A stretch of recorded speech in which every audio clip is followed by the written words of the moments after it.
వేయటానికి మనకున్నది ఎన్ని కాళ్ళు ఉండయి? 2 కాళ్ళు ఉండయి. నీ కాలు దగ్గర ఎన్ని ఉండయి? 3 ఉండయి. ABC. A for accelerator, B for brake, C for clutch. ఓకేనా?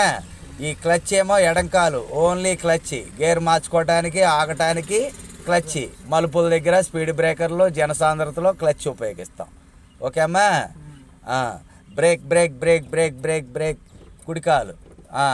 మరి బొట్టన వేలు, కుడి బొట్టన వేలుతో accelerator accelerator accelerator accelerator accelerator accelerator accelerator accelerator accelerator accelerator accelerator accelerator accelerator brake. కుడికాలు ఫంక్షన్ అవుతూ ఉంటుంది అన్నమాట. మనకున్న 2 కాళ్ళే కదా, 3 మీదకి ఫంక్షన్ అవ్వాలి. ఓకే అమ్మా? ఎక్సిలేటర్ బ్రేక్, ఎక్సిలేటర్ బ్రేక్ అనాలి, అనుకుంటా చేయి. అప్పుడు మైండ్లో చిప్పులో ఫీడ్ అయ్యిద్ది. ఈ విధంగా సాధన ఎవరు నేర్పరు, ఒక రేస్ మాస్టర్లే నేర్పుతారు. బ్రేక్ ఎక్సిలేటర్, బ్రేక్ ఎక్సిలేటర్ కాళ్ళు ఫంక్షన్ అవ్వాలి. ఆ కుడికాలు ఎప్పుడైతే ఫంక్షన్ అవుతూ ఉంటుందో మన దగ్గరికి ప్రమాదాలు రావాలన్నా రావన్నమాట, భయపడి వెళ్ళిపోతాయి పక్కకి. ఓకేనా? Very good.